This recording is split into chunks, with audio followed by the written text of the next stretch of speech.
ದಿನನಿತ್ಯದ ಜೀವನದಲ್ಲಿ ಹಲವಾರು ಸಮಸ್ಯೆಗಳನ್ನು ನೋಡ್ತಾ ಇರ್ತೀವಿ. ಹಣಕಾಸಿನ ಸಮಸ್ಯೆ, ಆಸ್ತಿ ಕುರಿತ ಸಮಸ್ಯೆಗಳು, ಗಂಡ ಹೆಂಡತಿ ಸಂಬಂಧಿತ ಸಮಸ್ಯೆಗಳು, ಹೀಗೆ ಅನೇಕ ರೀತಿಯ ಸಮಸ್ಯೆಗಳನ್ನು ಅನುಭವಿಸ್ತಾ ಇರ್ತೀವಿ.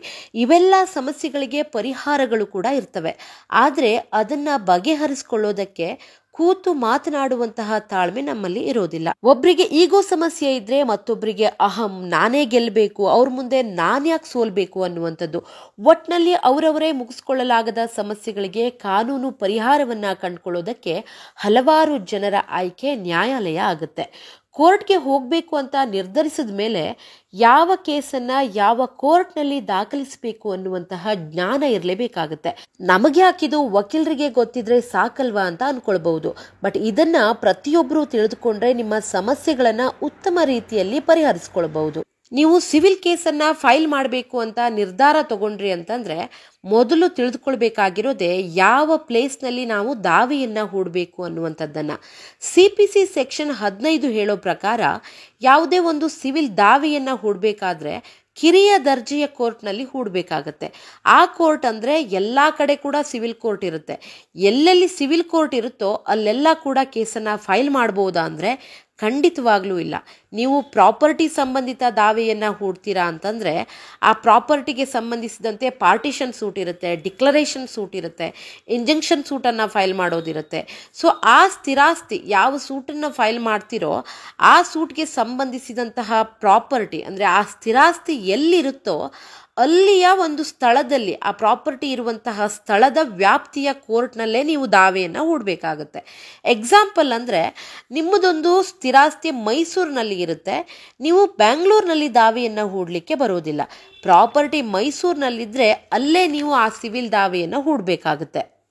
ನೆಕ್ಸ್ಟು ಕಾಂಪನ್ಸೇಷನ್ಗೆ ಸಂಬಂಧಿತ ದಾವೆಯನ್ನ ಹೂಡ್ತಾ ಇದ್ದೀರಾ ಅಂದರೆ ಎಲ್ಲಿ ಕಾಸ್ ಆಫ್ ಆಕ್ಷನ್ ಆಗಿದೆಯೋ, ಎಲ್ಲಿ ತಪ್ಪು ನಡೆದಿದೆಯೋ ಅಲ್ಲಿ ನೀವು ಸೂಟನ್ನು ಫೈಲ್ ಮಾಡಬೇಕಾಗತ್ತೆ. ಈ ವಿಡಿಯೋದಲ್ಲಿ ಓನ್ಲಿ ಸಿವಿಲ್ ರಿಲೇಟೆಡ್ ಕೋರ್ಟ್ಸ್ ಮತ್ತು ಜುರಿಸ್ಡಿಕ್ಷನ್ ಬಗ್ಗೆ ಹೇಳ್ತಾ ಇದ್ದೀನಿ. ಕ್ರಿಮಿನಲ್ ಕೇಸ್ಗೆ ಸಂಬಂಧಿಸಿದಂತೆ ಏನೂ ಹೇಳಿಲ್ಲ. ಇದು ಜಸ್ಟ್ ಸಿವಿಲ್ ರಿಲೇಟೆಡ್ಗೆ ಸಂಬಂಧಿಸಿರುವಂತಹ ವಿಷಯಗಳು. ಎಲ್ಲ ಮ್ಯಾಟರ್ನ ಒಂದೇ ಕೋರ್ಟ್ನಲ್ಲಿ ಹಾಕ್ಲಿಕ್ಕಾಗಲ್ಲ. ಯಾವ ಕೋರ್ಟ್ನಲ್ಲಿ ಯಾವ ರೀತಿಯ ಸಿವಿಲ್ ಕೇಸ್ಗಳನ್ನು ಹಾಕಬೇಕು ಅಂತ ಹೇಳ್ತಾ ಇದ್ದೀನಿ. ನೀವು ಸರಿಯಾದ ಜುರಿಸ್ಡಿಕ್ಷನ್ ಕೋರ್ಟ್ನಲ್ಲಿ ದಾವೆಯನ್ನು ಫೈಲ್ ಮಾಡದಿದ್ರೆ ಸೂಟ್ ಈಸ್ ನಾಟ್ ಮೇಂಟೈನೇಬಲ್ ಅಂತ ಹೇಳಿ ಅಪೋಸಿಟ್ ಪಾರ್ಟಿಯವರು ಆಬ್ಜೆಕ್ಷನ್ ಅನ್ನು ಹಾಕ್ಬಿಡ್ತಾರೆ. ನೆಕ್ಸ್ಟು ಈಗ ಮ್ಯಾರೇಜ್ ರಿಲೇಟೆಡ್ ಕೇಸನ್ನು ಹಾಕುವಾಗ ಮದುವೆ ನಡೆದಿರುವಂತಹ ಪ್ಲೇಸ್ಗಳಲ್ಲಿ ಅಥವಾ ಇಬ್ಬರು ಜೊತೆಯಾಗಿ ಬದುಕ್ತಾ ಇರುವಂತಹ ಪ್ಲೇಸ್ ಆಗಿರ್ಬೋದು, ಅಥವಾ ಹಸ್ಬೆಂಡ್ ಕಡೆಯ ಪ್ಲೇಸ್ ಆಗಿರ್ಬೋದು, ಅಥವಾ ವೈಫ್ ಇರುವಂತಹ ಪ್ಲೇಸ್ ಆಗಿರ್ಬೋದು, ಅವೆಲ್ಲವನ್ನ ಕನ್ಸಿಡರ್ ಮಾಡಲಾಗುತ್ತೆ. ಹೀಗೆ ನೀವು ಯಾವ ಏರಿಯಾ ಅಂದರೆ ಯಾವ ಪ್ಲೇಸ್ನಲ್ಲಿ ಕೇಸನ್ನು ಹಾಕಬೇಕು ಅನ್ನೋದನ್ನು ಪ್ರತಿಯೊಬ್ಬರು ಮೊದಲು ತಿಳ್ಕೊಳ್ಬೇಕು. ನಿಮಗೆ ಯಾವ ಪ್ಲೇಸ್ನಲ್ಲಿ ಹಾಕಬೇಕು ಅಂತ ಹೇಳಿ ಗೊತ್ತಾಗಿದೆ. ಆದರೆ ಸಿವಿಲ್ ಕೋರ್ಟ್ಗೆ ಸಂಬಂಧಿಸಿದಂತೆ ಯಾವ ಕೋರ್ಟ್ನಲ್ಲಿ ಕೇಸನ್ನು ದಾಖಲಿಸಬೇಕು ಅನ್ನೋದನ್ನು ಕೂಡ ನೋಡ್ಕೋಬೇಕು. ಅದನ್ನು ತಿಳ್ಕೊಳ್ಬೇಕು ಅಂತಂದರೆ ಈ 3 ಆ್ಯಕ್ಟ್ಗಳನ್ನು ನೋಡಬೇಕಾಗತ್ತೆ. ಎಲ್ಲ ರಾಜ್ಯಗಳಲ್ಲೂ ಕೂಡ ಸಿವಿಲ್ ಕೋರ್ಟ್ಗೆ ಸಂಬಂಧಿಸಿದಂತೆ ಕೋರ್ಟ್ ಆ್ಯಕ್ಟ್ಗಳು ಇದ್ದೇ ಇರುತ್ತೆ. ನಮ್ಮ ಕರ್ನಾಟಕದಲ್ಲಿ ಇರುವಂತಹ ಆ್ಯಕ್ಟ್ಗಳು ಅಂತಂದರೆ ಮೊದಲನೇದಾಗಿ ಕರ್ನಾಟಕ ಸಿವಿಲ್ ಕೋರ್ಟ್ಸ್ ಆ್ಯಕ್ಟ್ 1964, ಎರಡನೇದಾಗಿ Karnataka small causes court act 1964, ಮೂರನೇದಾಗಿ Bangalore city civil court act 1979. ಬ್ಯಾಂಗ್ಳೂರನ್ನು ಬಿಟ್ಟು ಉಳಿದ ಜಿಲ್ಲೆಗಳಲ್ಲಿ ಒರಿಜಿನಲ್ ಸೂಟನ್ನು ಅಂದರೆ ನೀವು ಕೇಸನ್ನು ದಾಖಲಿಸೋದಕ್ಕೆ 3 ಕೋರ್ಟ್ಗಳು ಬರುತ್ತೆ. Civil court, senior civil court ಮತ್ತು ಡಿಸ್ಟ್ರಿಕ್ಟ್ ಕೋರ್ಟ್ ಅಂತ ಹೇಳಿ. ಆವಾಗಲೇ ಹೇಳಿದ ಹಾಗೆ ಸಿವಿಲ್ ಪ್ರೊಸೀಜರ್ ಕೋಡ್ 1908 ಸೆಕ್ಷನ್ 15 ಏನು ಹೇಳುತ್ತೆ ಅಂದರೆ ಯಾವುದೇ ಒಂದು ದಾವೆಯನ್ನು ಹೂಡಬೇಕು ಅಂತಂದರೆ ಅತ್ಯಂತ ಕಿರಿಯ ದರ್ಜೆಯ ಅಂದರೆ ಕೆಳಗಿನ ನ್ಯಾಯಾಲಯದಲ್ಲಿ ದಾವೆಯನ್ನು ಹೂಡಬೇಕು.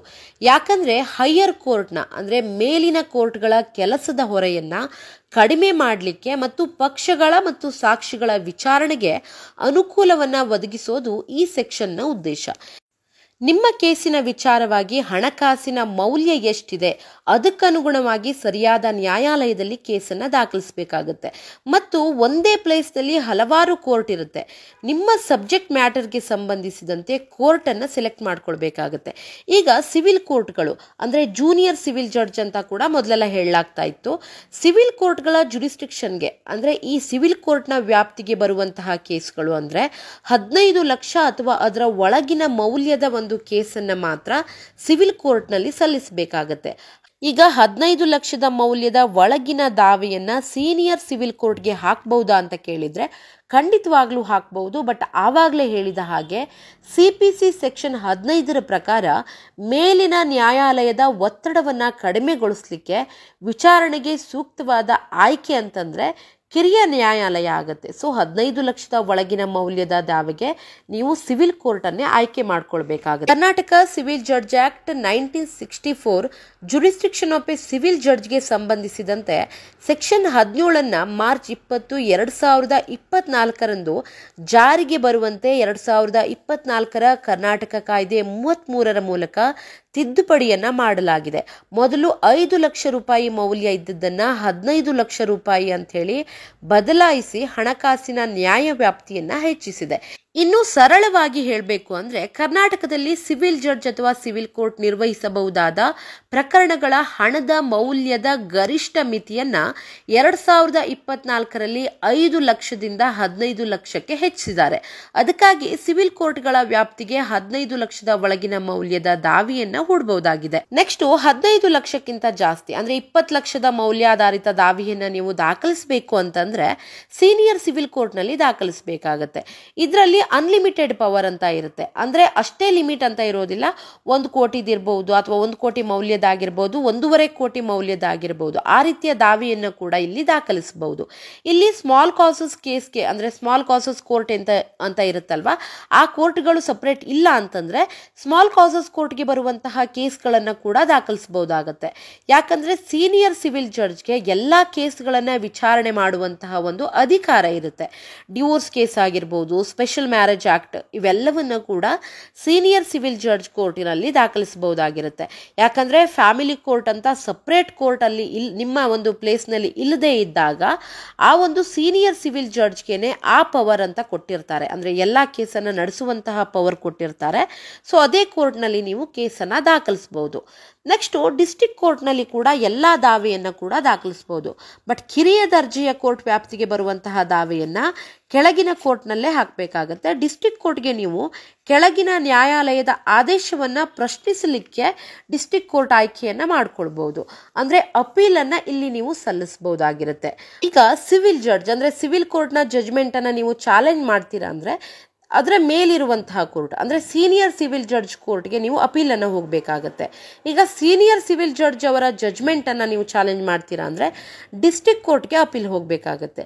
ಡಿಸ್ಟ್ರಿಕ್ಟ್ ಕೋರ್ಟ್ನ ಆದೇಶದ ಮೇಲೆ ಅಪೀಲ್ ಹೋಗ್ತೀರಾ ಅಂದ್ರೆ ಹೈಕೋರ್ಟ್ಗೆ ಹೋಗಬೇಕಾಗತ್ತೆ. ಹೈಕೋರ್ಟಿನ ತೀರ್ಪಿನ ಮೇಲೆ ಸುಪ್ರೀಂ ಕೋರ್ಟ್ಗೆ ಹೋಗಬೇಕಾಗತ್ತೆ. ಇದೆಲ್ಲವೂ ಕೂಡ ಬ್ಯಾಂಗ್ಳೂರನ್ನ ಹೊರತುಪಡಿಸಿ ಬೇರೆ ಜಿಲ್ಲೆಗಳಿಗೆ ಅನ್ವಯಿಸುತ್ತೆ. ಸಿಂಪಲ್ ಆಗಿ ಹೇಳಬೇಕು ಅಂದ್ರೆ ಸಿವಿಲ್ ಜಡ್ಜ್ನ ಅಪೀಲ್ಗೆ ನೀವು ಸೀನಿಯರ್ ಸಿವಿಲ್ ಕೋರ್ಟ್ಗೆ ಹೋಗಬೇಕಾಗತ್ತೆ. ಸೀನಿಯರ್ ಸಿವಿಲ್ ಜಡ್ಜ್ ಅಥವಾ ಸೀನಿಯರ್ ಸಿವಿಲ್ ಕೋರ್ಟ್ನ ಅಪೀಲ್ಗೆ ಡಿಸ್ಟ್ರಿಕ್ಟ್ ಕೋರ್ಟ್ಗೆ ಹೋಗಬೇಕಾಗತ್ತೆ. ಡಿಸ್ಟ್ರಿಕ್ಟ್ ಜಡ್ಜ್ ಅಪೀಲ್ಗೆ ನೀವು ಹೈಕೋರ್ಟ್ಗೆ ಹೋಗಬೇಕಾಗತ್ತೆ. ಹೈಕೋರ್ಟ್ನ ಅಪೀಲ್ಗೆ ಸುಪ್ರೀಂ ಕೋರ್ಟ್ಗೆ ಹೋಗಬೇಕಾಗತ್ತೆ. ಬೆಂಗಳೂರಿಗೆ ಸಂಬಂಧಿಸಿದಂತೆ Bengaluru city civil court act 1979 ಅನ್ನ ನೋಡಬೇಕಾಗತ್ತೆ. ಇಲ್ಲಿ ಸಿವಿಲ್ ಜಡ್ಜ್ ಅಂತ ಅಂದ್ರೆ civil court, senior civil court, district court ಅಂತ ಇರೋದಿಲ್ಲ. ಇಲ್ಲಿ ಸಿಟಿ ಸಿವಿಲ್ ಕೋರ್ಟ್ ಅಂತ ಇರುತ್ತೆ. ಇಲ್ಲಿ ಎಲ್ಲಾ ಸಿವಿಲ್ ನೇಚರ್ ದಾವೆಗಳು ಕೂಡ ಸಿಟಿ ಸಿವಿಲ್ ಕೋರ್ಟ್ಗೆನೆ ಬರುತ್ತೆ. ಇಲ್ಲಿ ಅಪೀಲ್ಗೆ ಡಿಸ್ಟ್ರಿಕ್ಟ್ ಕೋರ್ಟ್ ಅಂತ ಬರೋದಿಲ್ಲ. ಡೈರೆಕ್ಟ್ ಹೈಕೋರ್ಟ್ಗೆ ಅಪೀಲ್ ಹೋಗಬೇಕಾಗುತ್ತೆ. ಸಿಟಿ ಸಿವಿಲ್ ಕೋರ್ಟ್ನಲ್ಲಿ ಸ್ಮಾಲ್ ಕಾಸಸ್ ಕೇಸ್ಗಳನ್ನು ದಾಖಲಿಸೋದಕ್ಕೆ ಬರೋದಿಲ್ಲ. ಅದಕ್ಕೆ ಅಂತಾನೆ ಬೇರೆ ಕೋರ್ಟ್ಗಳು ಇರುತ್ತೆ. ಬಟ್ ಬೇರೆ ಜಿಲ್ಲೆಗಳಲ್ಲಿ ಏನಾಗುತ್ತೆ ಅಂದರೆ ಈ ಸ್ಮಾಲ್ ಕಾಸಸ್ ಕೇಸ್ಗಳನ್ನು ಸೀನಿಯರ್ ಸಿವಿಲ್ ಕೋರ್ಟ್ನಲ್ಲೇ ದಾಖಲಿಸ್ತಾರೆ. ಯಾಕಂದರೆ ಸೀನಿಯರ್ ಸಿವಿಲ್ ಜಡ್ಜ್ಗೆ ಆ ಪವರನ್ನು ಕೊಟ್ಟಿರ್ತಾರೆ. ಬಟ್ ಇಲ್ಲಿ ಬ್ಯಾಂಗ್ಳೂರಿಗೆ ಏನಿದೆ ಅಲ್ಲ, ಸೀನಿಯರ್ ಸಿವಿಲ್ ಅಂದರೆ ಜಡ್ಜ್ ಕೋರ್ಟ್ ಅಂತ ಇರೋದಿಲ್ಲ, ಸಿಟಿ ಸಿವಿಲ್ ಕೋರ್ಟ್ ಅಂತ ಇರುತ್ತೆ. ಬಟ್ ಇಲ್ಲಿ ಸ್ಮಾಲ್ ಕಾಸಸ್ ಕೇಸ್ಗಳನ್ನು ದಾಖಲಿಸೋದಕ್ಕೆ ಬರೋದಿಲ್ಲ. ಅದನ್ನು ಸಪ್ರೇಟ್ ಕೋರ್ಟ್ನಲ್ಲಿ ದಾಖಲಿಸಬೇಕಾಗತ್ತೆ. ಇದು ಬರೀ ಬ್ಯಾಂಗ್ಳೂರಿಗೆ ಮಾತ್ರ ಅಪ್ಲೈ ಆಗುವಂಥದ್ದು. Next Karnataka small causes court act 1964 ಅನ್ನ ನೋಡೋದಾದ್ರೆ ಈ ಚಿಕ್ಕ ಚಿಕ್ಕ ಪ್ರಕರಣಗಳ ಕುರಿತು ಜುರಿಸ್ಡಿಕ್ಷನ್ ಅನ್ನು ನೋಡಬೇಕಾಗತ್ತೆ. ಈ 1 ಲಕ್ಷದ ಮೌಲ್ಯದ ಪ್ರಕರಣವನ್ನ ಸ್ಮಾಲ್ ಕಾಸಸ್ ಕೇಸ್ ಅಂತ ಹೇಳಲಾಗುತ್ತೆ. ಬ್ಯಾಂಗ್ಳೂರಲ್ಲಿ ಮಾತ್ರ 2 ಲಕ್ಷದ ಮೌಲ್ಯದ ಪ್ರಕರಣವನ್ನ ಸ್ಮಾಲ್ ಕಾಸಸ್ ಕೇಸ್ ಅಂತ ಹೇಳಲಾಗುತ್ತೆ. ಬ್ಯಾಂಗ್ಳೂರಲ್ಲಿ ಸಪರೇಟ್ ಆಗಿ ಸ್ಮಾಲ್ ಕಾಸಸ್ ಕೋರ್ಟ್ ಅಂತ ಇರುತ್ತೆ. ಅಲ್ಲಿ ನೀವು ಸ್ಮಾಲ್ ಕಾಸಸ್ ಕೇಸ್ ಅನ್ನ ಫೈಲ್ ಮಾಡಬಹುದು. ಅದ್ರ ಮೇಲೆ ಅಪೀಲ್ ಹೋಗಬೇಕು ಅಂತಂದ್ರೆ ಹೈಕೋರ್ಟ್ಗೆನೆ ಹೋಗಬೇಕಾಗತ್ತೆ. ಬ್ಯಾಂಗ್ಳೂರನ್ನ ಹೊರತುಪಡಿಸಿ ಬೇರೆ ಜಿಲ್ಲೆಯ ಸ್ಮಾಲ್ ಕಾಸಸ್ ಕೇಸ್ಗಳ ಅಪೀಲ್ಗೆ ನೀವು ಸೀನಿಯರ್ ಸಿವಿಲ್ ಕೋರ್ಟ್ಗೆ ಅಥವಾ ಡಿಸ್ಟ್ರಿಕ್ಟ್ ಕೋರ್ಟ್ಗೆ ಹೋಗಬೇಕಾಗತ್ತೆ. ಸೊ ನಿಮಗೆ jurisdiction of a civil court ಮತ್ತು ಯಾವ ಪ್ಲೇಸ್ನಲ್ಲಿ ದಾವೆಯನ್ನು ಹೂಡಬೇಕು ಅನ್ನೋದನ್ನು ಈ ವಿಡಿಯೋದಲ್ಲಿ ತಿಳಿಸಿದ್ದೀನಿ. ವಿಷಯ ನಿಮ್ಗೆ ಅರ್ಥ ಆಗಿದೆ ಅನ್ಕೋತೀನಿ. ವಿಡಿಯೋ ಇಷ್ಟ ಆಗಿದ್ರೆ ಲೈಕ್ ಮಾಡಿ, ಶೇರ್ ಮಾಡಿ ಮತ್ತು ಸಬ್ಸ್ಕ್ರೈಬ್ ಮಾಡೋದನ್ನು ಖಂಡಿತ ಮರಿಬೇಡಿ. Thank you so much.